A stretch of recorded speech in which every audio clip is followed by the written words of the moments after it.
storm show. Ay, it's a storm show. And okay, we're recording. So Funky.Neva, I dare call you the GOAT of YouTube, celebrity blogger, entertainer, co-host of TGIF on Fox Soul. And let's just keep it real, the master reader. I gotta welcome you to the show. Oh officially. man, all of that. Well, thank you so much. I've taken my flowers where I can get them, so I appreciate that. Look, you definitely deserve them. We would not be, a lot of us in this lane would not be here if it wasn't for you, honestly, taking a lot of the hits from the celebrities before we came along. Yeah, it's so funny because I always tell people, it's weird because when I started doing YouTube, I was just playing around, and it's always kind of ugly when you toot your own horn, but when I look back at it, I must say I am kind of one of the first that got in the review space and then was taken from YouTube and proof of concept that you can take somebody from YouTube and put them on television and kind of show what that trajectory looks like. And it's funny because I always tell people when I got started with YouTube, the word YouTuber didn't exist. No, it didn't. And people look down on it too. Right. So when people asked me what I did, I used to just say, I'm an actor, I'm a comedian, because that was the closest thing that people could understand. But I always felt kind of guilty because I was like, oh, Storm, I got some grease on for my pork chop. Let me turn it on. I thought I had time to fry some pork chop and eat before I came on. And I left the grease on. You good. Okay. But no, you're right. Back in the day, it wasn't like people didn't think that content creation was a career. And now it is. And the word influencer didn't exist. And I remember when I got involved with YouTube, like now you can just sign up, get your 1,000 followers, and they monetize you. Like when I started YouTube, you had to be invited into membership. So for a minute, it was an exclusive club. And then I guess YouTube realized the more content creators we can bring on the platform, the more money we can make. And here we are. But yeah, I'll accept that title as one of the pioneers in this space. I think you gotta take that, bro. That's your title. I'll take that one. You got that. Now we need your ass. I'm a campaign. I need your ass over there on Zeus because I feel like ain't nobody go over there. No. Just to host a reunion. I can't go over there and do that either. You can get their ass together though. They would listen to you. Listen, I'm not finna get no shoe thrown at me. I'm not finna get spit on. I'm not finna get trampled or why somebody's running over there. And it's weird, right? Because on one token, I am so proud of what Lemmy Plummer has been able to do over there with Zeus in terms of being a black man. Oh, is it burning? McGrease. That was McGrease. Oh, okay. Let me open my balcony door. Hold on. Okay. We just so damn ghetto. Don't burn them people building down, kid. Just ghetto. But like I was saying, I am so proud of what Lem has been able to do over there at Zeus. Yeah. But I just can't get behind it. Like I just cannot get behind literally taking the lowest common denominator of black people and just putting them on television that way. And it's so funny because I was at dinner with a friend the other night and we were talking, and there's just no other race of people who do that. Like, show me an Asian show where they are showing the lowest common denominator of Asian people. Show me the closest thing we had to it in the white space was Honey Boo Boo. And Jerry Springer, right? You know what I'm saying? But literally show me a show of any other group or class of people where you literally just walk up and just start fighting the shit out of each other and just for no damn reason. So it's like for that, just morally, I just can't get behind what they got going on over there. I would never host shit at Zeus. Damn, okay. I feel you. Well, while we talking about that, let me ask you this. Blueface and Christian. Oh, Lord. I feel like this is going to have a tragic ending. What are your thoughts? I mean, he just ate her pussy on live last night. Like,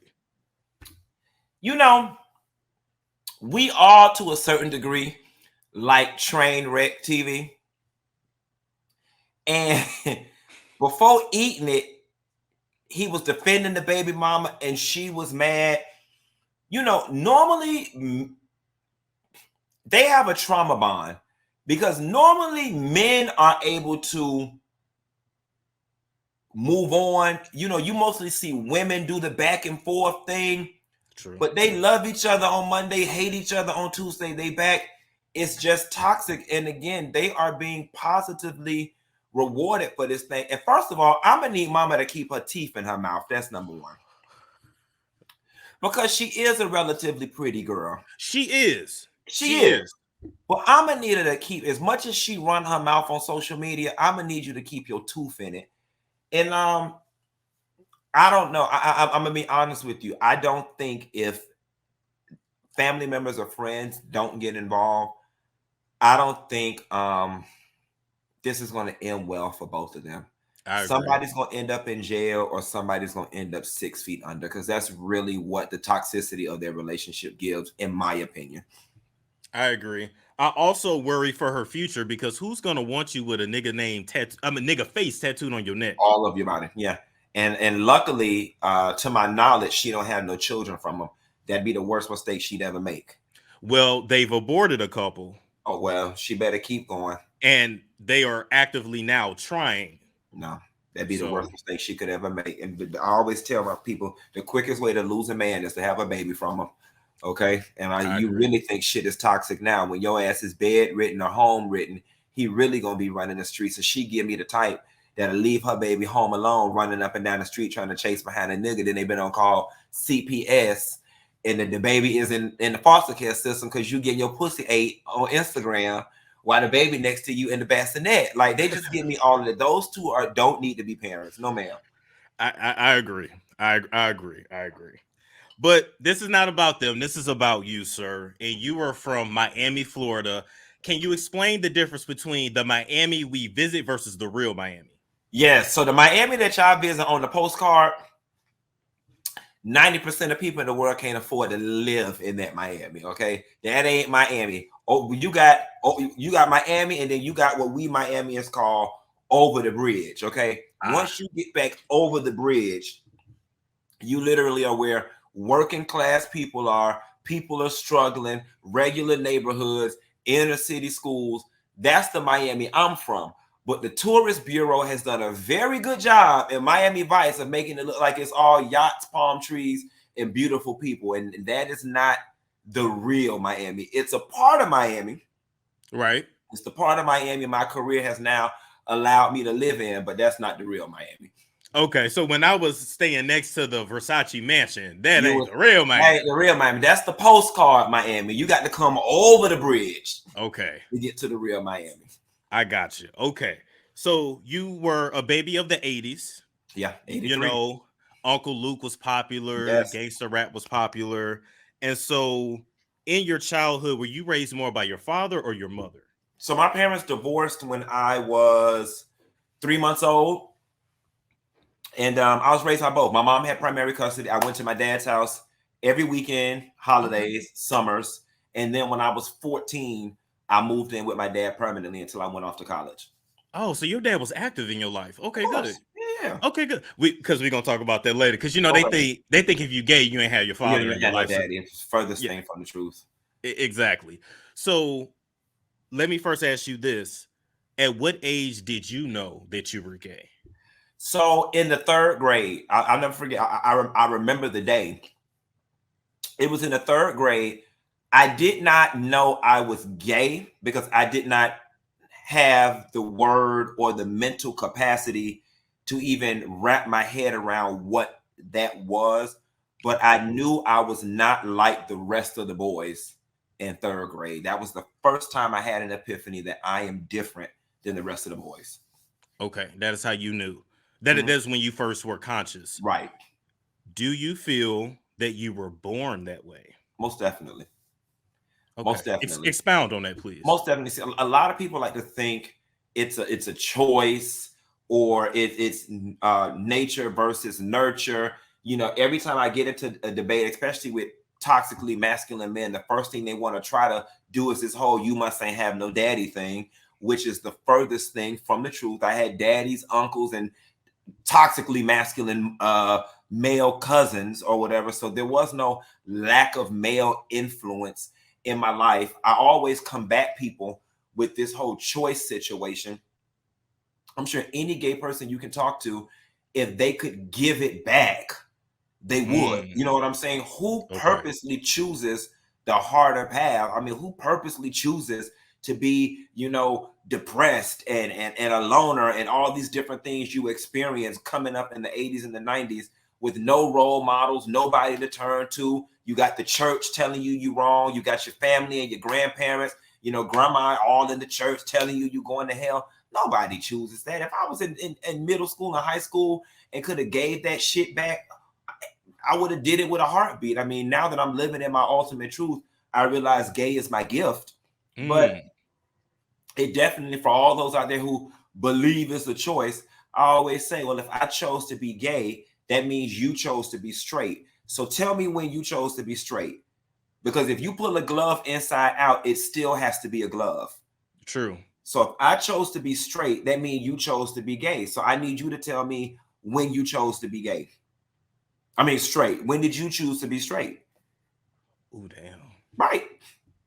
That's a good one. And you're unable to tell me because it's not a choice. It's just a feeling. It's just what you were attracted to. Absolutely. Right. So why is my sexuality a choice, but yours isn't?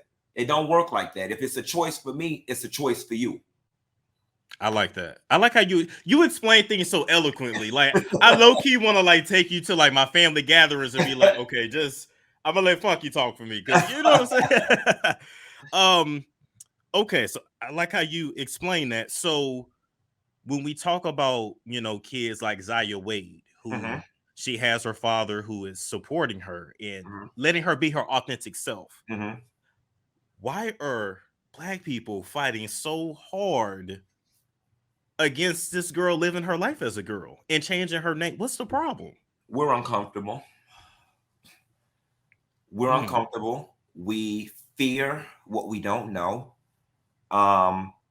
The gay movement in the last 10 years progressed really fast and in their face with things like Empire and all the various other, you know, television programs and social media. The Black community has just gotten to a point where they're able to wrap their head around that. Yes. And pseudo get comfortable. Now you've thrown another piece of nuance in there, and they're just like, child, we ain't even figured out this first thing you've introduced us to yet. Now you're trying to explain to us the difference between gender role, orientation, sexuality. Now this stuff about being born in the wrong body situation where Black people, they can't wrap their heads around it, and it makes them uncomfortable. And on top of that, you know, it goes against everything many of us were taught, you know, the toxic ways we were taught the Bible, the Black church. Black people, we are really steeped in tradition. We do things because this the way grandma did it, so this the way mama do it, so this the way I'ma do it. We are raised in a culture where we're not allowed to question things, because if you questioning, you're being disrespectful to your elders, or you're being disrespectful to God. So we just generation after generation after generation just following ignorance. And here is the one part that's missing with the Zaya Wade situation. Because you can't tell people how to feel. You can't tell people what to think. I don't even try anymore. People are going to believe and think what they want to think. But your personal opinions aside, you have to ask yourself, is that child healthy and happy? Very. That's where the conversation has to start. Not about her, the way she dresses, her hair, her sexual affirmation surgery. That's not where the conversation needs to start. The conversation needs to start with if she's healthy and she's happy. And if so, everything else is secondary. You know, I think the whole thing about, you know, gender confirmation surgery, people try to hide their transphobia with this whole a child need to wait till she 18. Let me ask you a question. If she was 17 today and turned 18 tomorrow, what the hell is the difference? Nothing. They still gonna talk shit.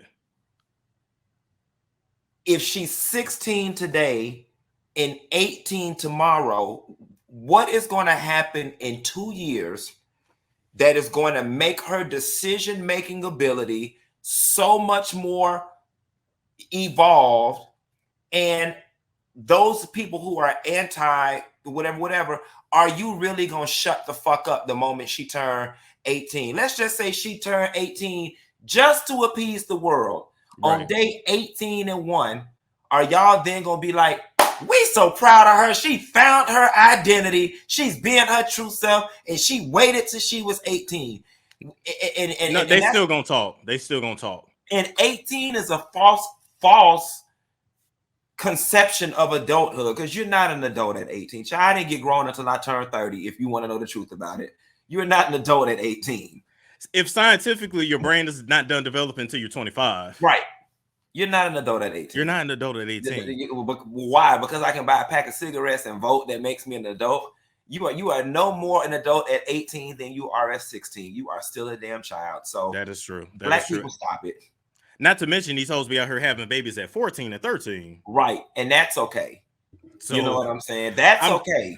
I'm just like, if you can have a baby, let the girl change her name. Yeah, it's not a big deal. They don't want to talk about that because that hits too close to home. Because see, either they had one at 16 or they got a 16-year-old daughter in their house pregnant right now. So that hit too close to home. Because if it's all about the Bible and what's right, then that's fornication. I mean, there's just so sexuality. Why is your child so exposed? And that's the other thing.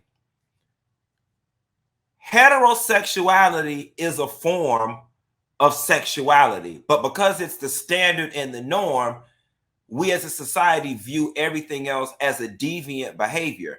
Yes. If kids are too young to partake in homosexuality and any other sexuality, again, if you put a glove inside out, it's got to be a glove. That means they too young to engage in heterosexuality too. But y'all have no problem seeing, having your little kid in 3rd grade talking about, you got your little girlfriend in kindergarten. Oh, it's so cute. Ooh, little JJ, what's your girlfriend name? Yep. Ooh, that's so cute. But when they say he or she gonna be a heartbreaker, yep. Right? You know what I'm saying? But flip the script and ask little JJ, he got a boyfriend. You know what I'm saying? All of a sudden, you introducing the kids to something. What about the kids? And what people don't understand is kids are more resilient. Kids are much smarter than we give them credit to. It ain't the kids that's confused. It's the adults. That's a good point. The kids get it. Yeah. It's the adults. The kids are kids. And so speaking of that, even like with the show P-Valley this past season, I wasn't a huge fan of the show, but I watched a couple of episodes because everybody kept talking about it. So I saw the sex scene. I can't remember the characters, Uncle Cliff and Lil Murder, I think. Lil Murder. And then Lil Murder and the dude that ended up killing himself. Okay, so I seen the sex scenes, right? Mm-hmm. It wasn't that explicit to me.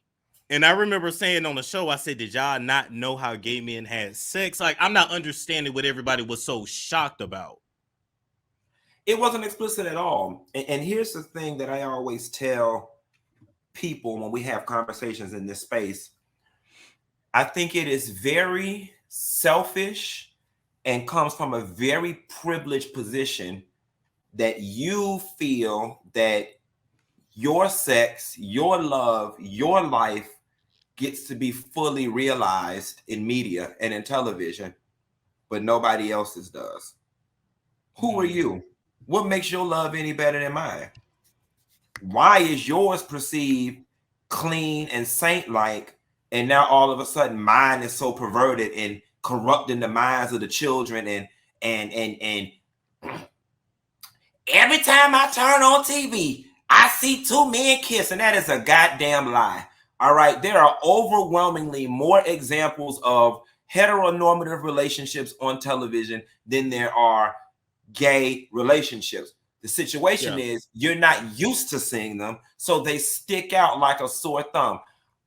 I got extended cable. Now I got 300 channels, and I can assure you, if I flip right now, 80% of those channels will be examples of heteronormative relationships, and I would be lucky to find 1 or 2 programs where there's a gay relationship being displayed. So again, what are you talking about? And you're trying to hide your homophobia behind the children, the media, instead of just saying, you know what, I just don't get jiggy with this shit. I don't like it because I've been taught that way, and I'm unwilling to unlearn it.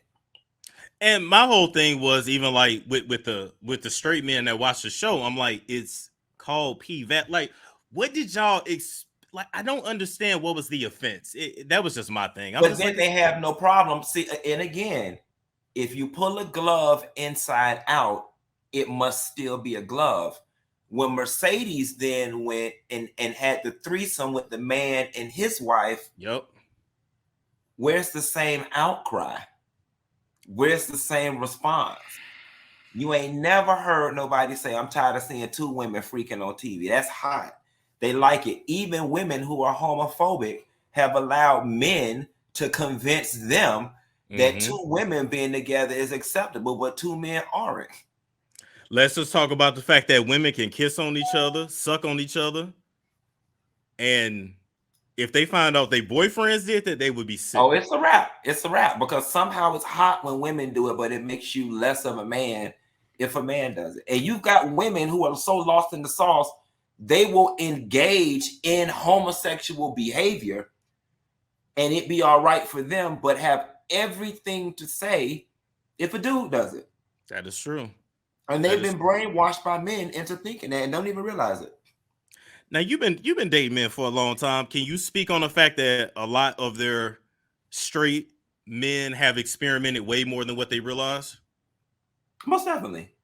So here's the thing, right? Like we've come to learn, sexuality is a spectrum, okay? You have some people who are 100% straight.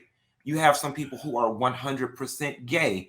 Then you have some people who, you know, I mean, there's just so many configurations of how this thing could go. You have people who want to be in a relationship with a woman and build a life with the woman and do all of those things, but are still sexually attracted to men. Me, for example, okay, I still have sex with women, okay? In a party atmosphere. Like, listen, sometimes we have it going on right here. We go to the club, we go to the bar, we all get drunk. It be about 4, 5, 6, 12 of us over here having a good old time. But after the time is done, everybody gotta go. Like, and I personally don't want to sit and hold and caress and pay no bitch bills. Like, I don't want to be to a woman what society says a man should be, but I have no problem fucking her.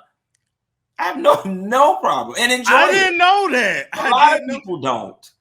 You know what I'm saying? So when there's so many configurations to this thing called sexuality. But yes, if we lived in a space where it was safe for men, black men in particular, to say, I've experimented, I did this, I like this. Listen, you got men still scared to say they let their girl eat their booty.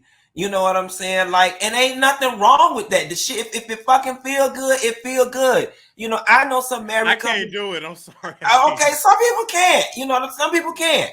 You know what I'm saying? But there are some people who like it. There are some straight men that, you know, like to get a finger put in their butt or whatever the case may be. And they don't make somebody gay because they like their butt played with. If it brings you pleasure, it brings you pleasure. But I digress. We live in an ignorant ass society, especially black people, where the minute you touch somebody's butt, he gay. So I dare say a lot of them have already had homoerotic experiences. Exactly. Especially if they ran trains, but they're not ready for that Exactly. Yeah. Exactly. And especially when you got one in the cuticle and one in the booty, y'all bumping dicks. Yeah. Y'all are bumping dicks and nutsacks. Yes. Okay. And you're enjoying it. You're enjoying it. There are whole like gang banging train crews. Y'all don't ask me how I know that. I'm not a part of one, but there are a whole like crew. Okay, I'll leave that alone. I'll leave that for OnlyFans. Okay. So moving along for that, man. Growing up, I heard you saying in an interview that you didn't have a black safe hetero space to go in. Like when you go to the barbershop, you feel like you had to hide yourself. Can you speak on that a little bit?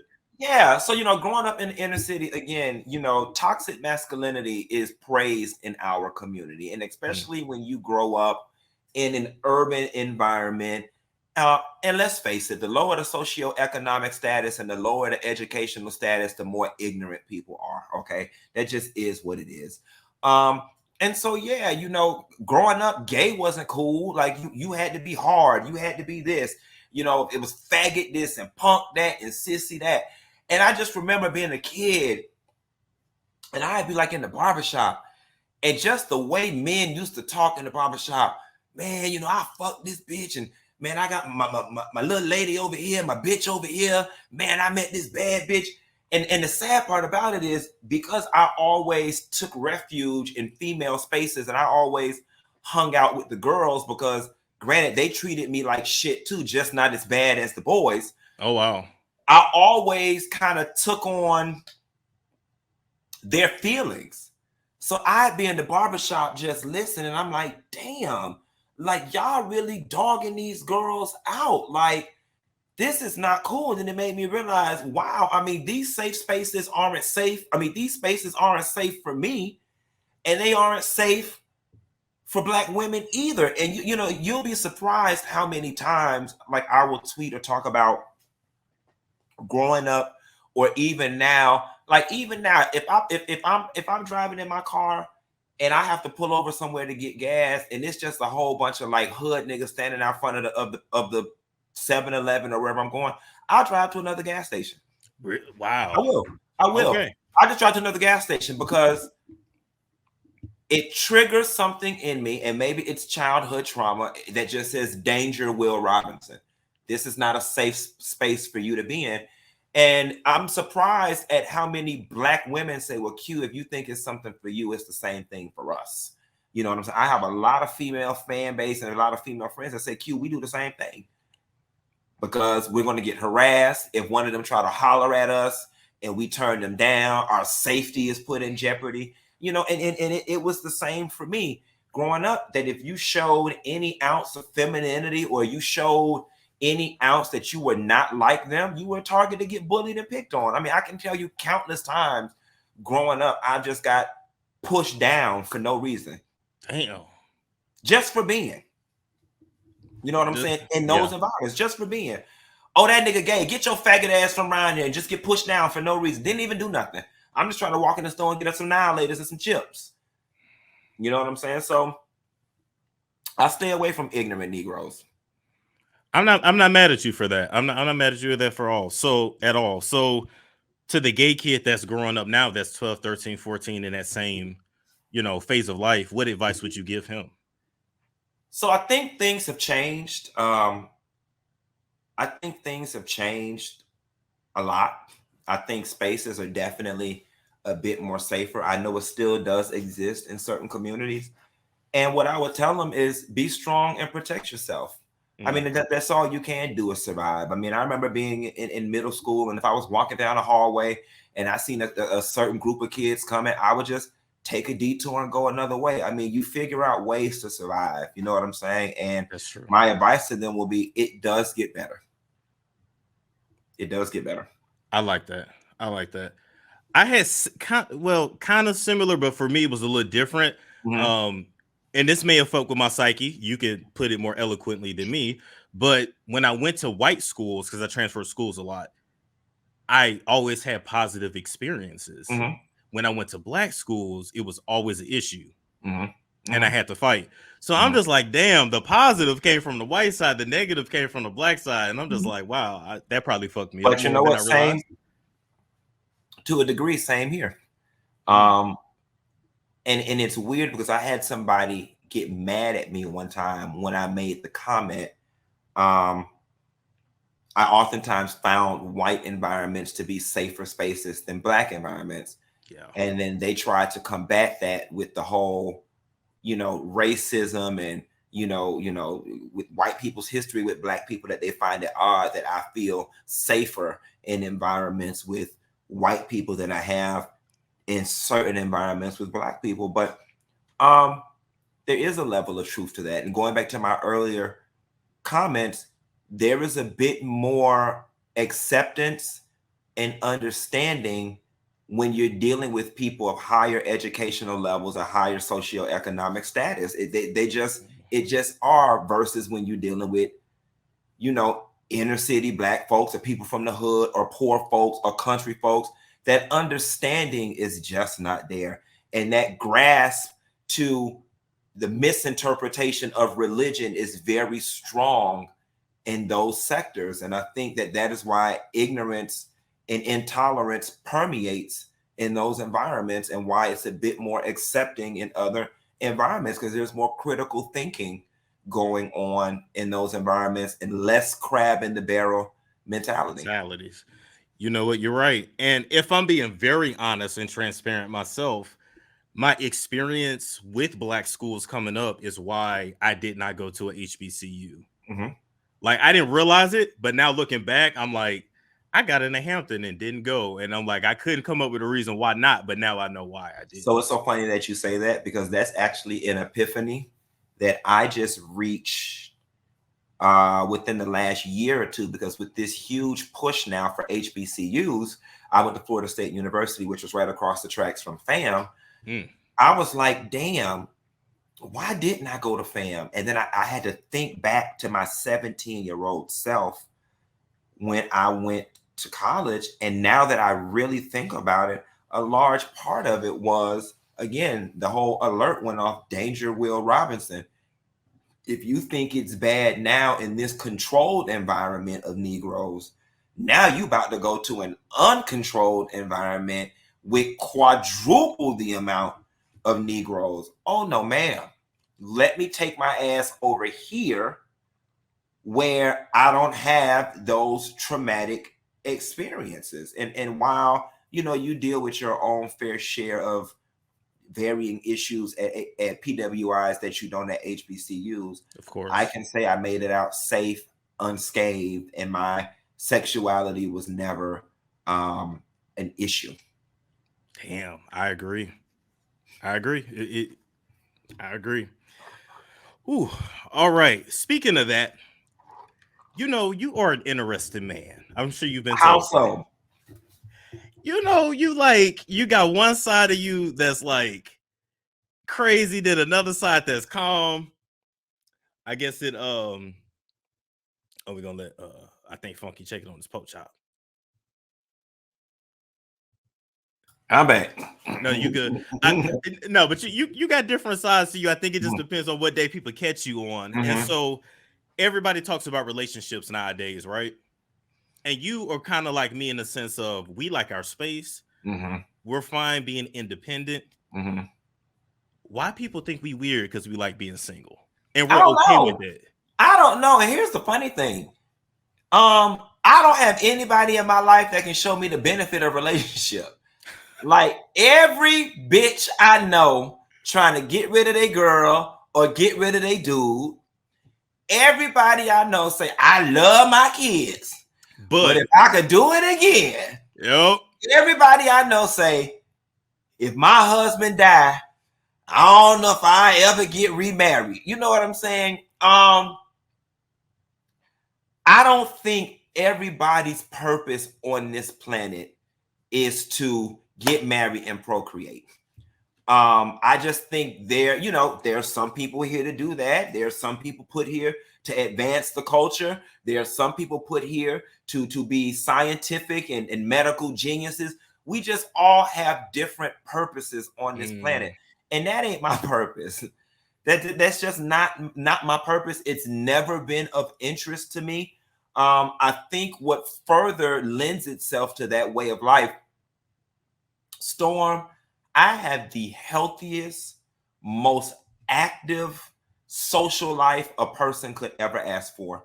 When I tell you I have the most amazing friends who fill my intimacy cup up. The only thing that I don't do with my friends is have sex. And that's the easiest thing to get. So that's the easy thing to get. Yeah. Easiest thing to get. Yeah. But as far as intimacy, as far as somebody having my back, as far as somebody I can bounce ideas off, if somebody being there for me, if I need to go get an operation, I need somebody to watch me for 2 months. I have all of that. Okay. I have all of that. So you have a support system. Yeah, I do. I do. And it's funny because, believe it or not, majority of my support system, we're all the same. Like, we're all single. We're all doing our thing. We all got 2 nickels to rub together. And we just like it that way. I don't feel like I'm missing a damn thing. I don't either. And I remember even like as a teenager, like trying, like, you imagine your life and shit.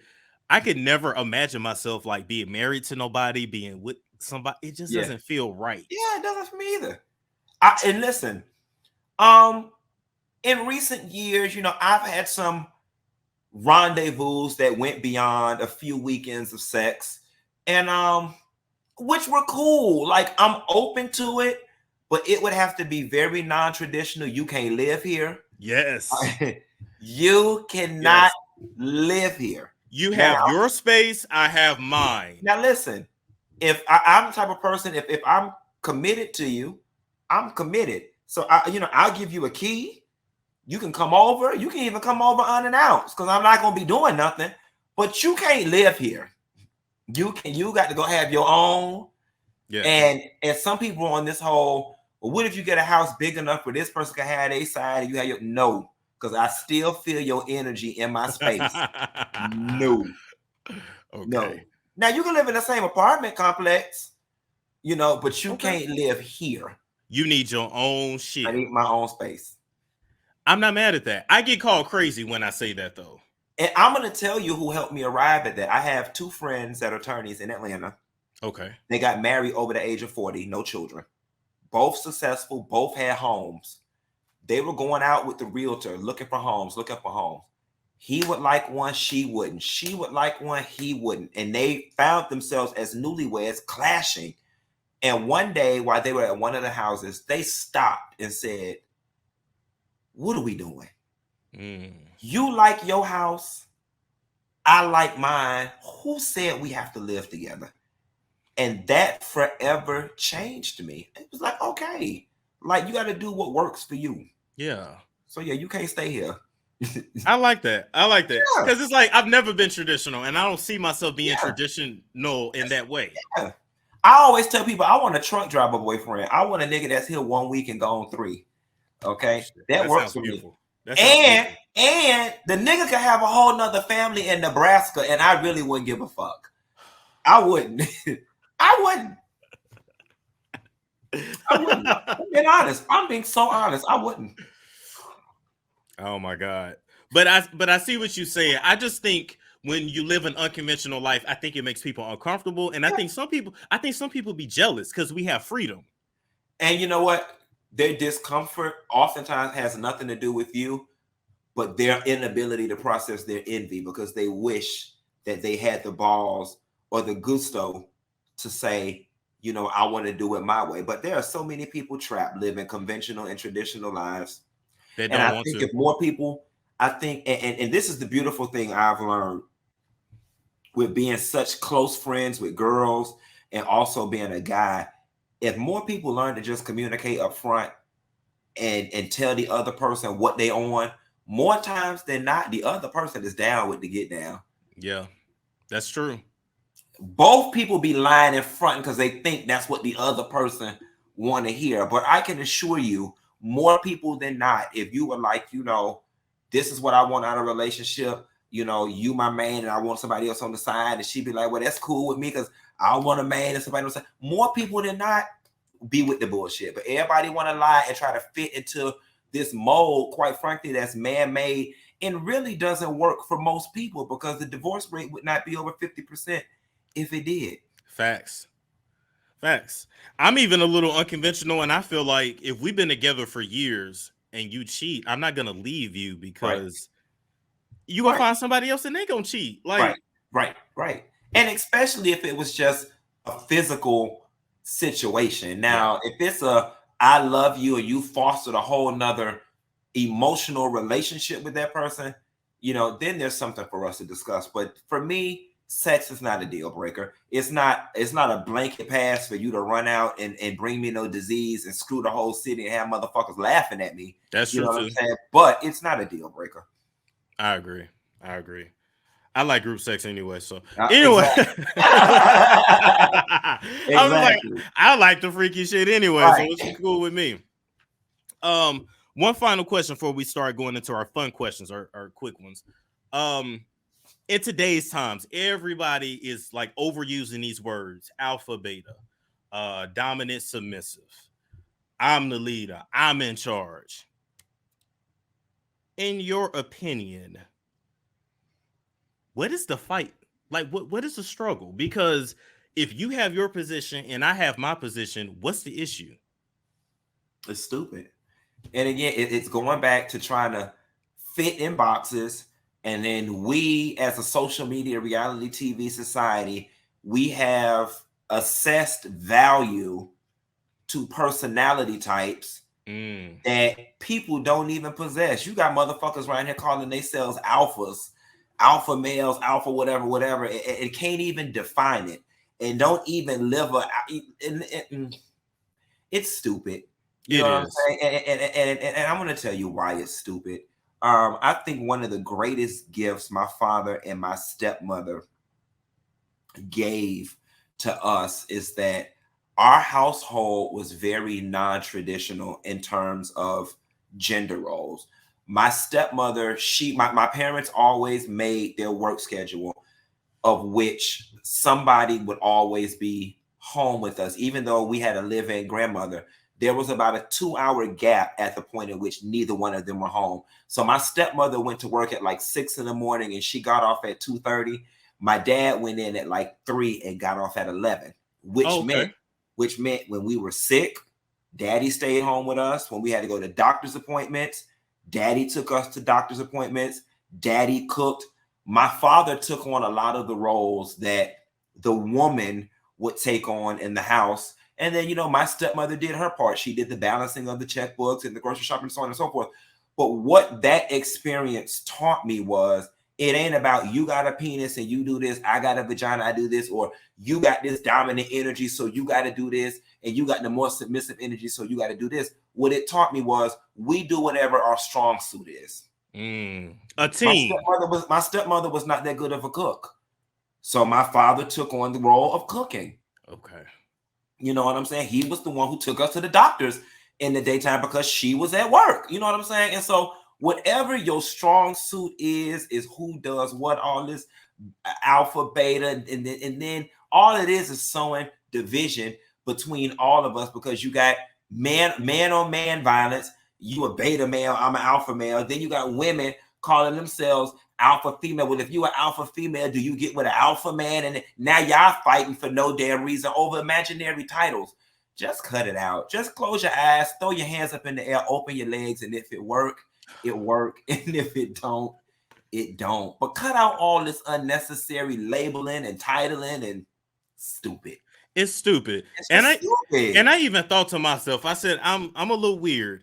I don't want you to tell me what to do, but I don't want to control you either. So what do you call that? Is that 50-50? I guess it's alpha, beta, sigma.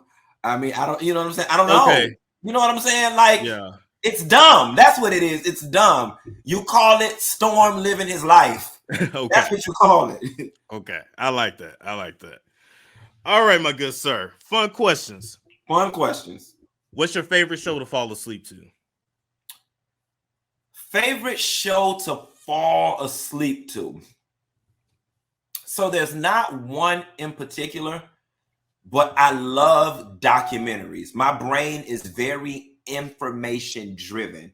And so I cannot fall asleep, let's say like to a episode of like Living Single or Martin. There's too much going on, but I can easily fall asleep to like a documentary being narrated by William Shatner. You know what I'm saying? And then I'll wake up in the morning, and even though my eyes were closed, I would have absorbed all the information up until the point in which I actually fell asleep. So if I fall asleep to any type of television show, it will be some type of documentary I find with maybe like a guy with a deep voice narrating. Gotcha. Okay. Are you a size queen? If so, how big is too big? Am I a size queen?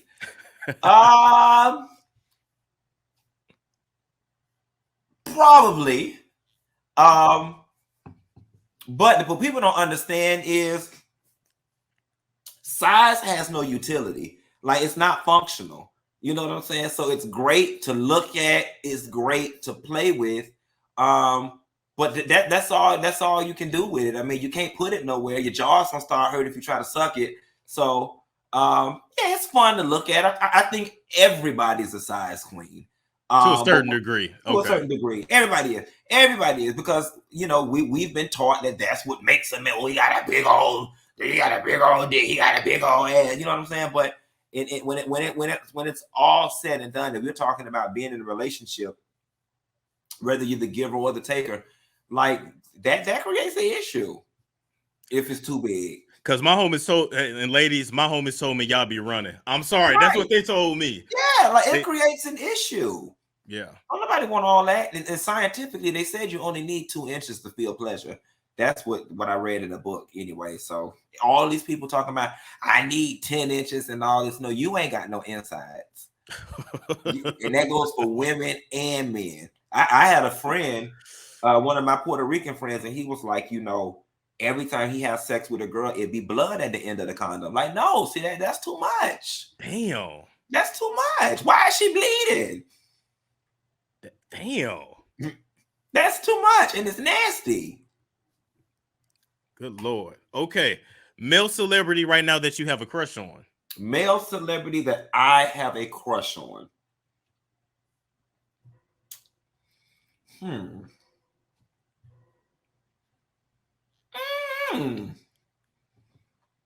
trying to think. Male celebrity that I have a crush on.